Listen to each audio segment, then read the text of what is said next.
84 speed. एक ऐसे समय जब यूक्रेन पर रूस के हमले के बाद विश्व स्वास्थ्य व्यवस्था में व्यापक बदलाव के प्रबल आसार उभर आए हैं, तब भारत के लिए रक्षा क्षेत्र में आत्मनिर्भर बनने की पहल तेज करना और आवश्यक हो जाता है। यह अच्छा हुआ कि गत दिवस प्रधानमंत्री ने रक्षा बजट से जुड़े एक वेबिनार को संबोधित करते हुए रक्षा क्षेत्र में आत्मनिर्भरता पर नए सिरे से जोर दिया। इस दौरान उन्होंने यह उल्लेख किया कि पिछले कुछ वर्षों में जहां रक्षा सामग्री के निर्यात में बढ़ोतरी हुई है, वहीं रक्षा खरीद में गड़बड़ी का सिलसिला बंद हुआ है। इसके बावजूद इसकी आवश्यकता बनी हुई है कि भारत रक्षा क्षेत्र में आत्मनिर्भरता बनने के अपने लक्ष्य को यथाशीघ्र प्राप्त करे। यह इसलिए और आवश्यक हो गया है क्योंकि यूक्रेन पर हमले के बाद अमेरिका और उसके सहयोगी देश रूस पर प्रतिबंध लगाने में जुट गए हैं। इन प्रतिबंधों का असर रूस से होने वाली रक्षा सामग्री की खरीद पर भी पड़ने की आशंका है। इसकी भी अनदेखी नहीं की जा सकती कि भारत की करीब 60% रक्षा सामग्री रूस से ही आती है।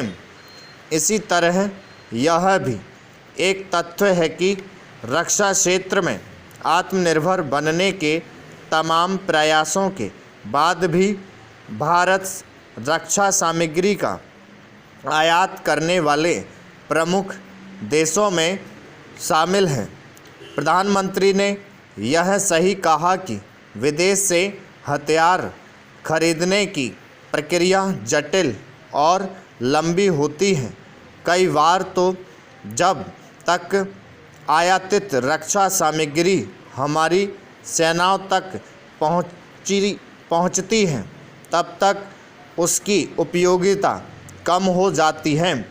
यह भी एक सच्चाई है कि अंतर्राष्ट्रीय रक्षा बाजार में इतनी होड़ है कि प्रतिद्वंदी कंपनियां एक दूसरे के उत्पादों के खिलाफ मुहिम छेड़ती रहती हैं। इससे उपयुक्त रक्षा सामग्री को लेकर असमंजस पैदा होता है और वह रक्षा सौदों में देरी का कारण बनता है। वैसे तो आदर्श स्थिति यह है कि भारत हथियारों की होड़ से बचे, लेकिन जब तक पाकिस्तान और चीन के रुख रवैये में बदलाव नहीं आता, तब तक हमें अपनी रक्षा तैयारियों को लेकर सजग रहना ही होगा। निस्संदेह रक्षा क्षेत्र में आत्मनिर्भर बनने का लक्ष्य रातों रात हासिल नहीं किया जा सकता, लेकिन इतना तो है ही कि इस दिशा में तेज़ी से काम होना चाहिए। इसके लिए यह आवश्यक है कि निजी क्षेत्र आगे आए और वह सार्वजनिक क्षेत्र से प्रतिस्पर्धा करे। यह ठीक है कि हाल के समय में रक्षा सामग्री के आयात पर पाबंदी लगाने वाली 2 सूचियां जारी की जा चुकी हैं और तीसरी सूची भी शीघ्र आने वाली है। लेकिन हमारा लक्ष्य हर तरह के हथियारों और उपकरणों का निर्माण देश में ही करने का होना चाहिए। ऐसा करके ही हम सच्चे अर्थों में महाशक्ति बन सकेंगे। स्टॉप।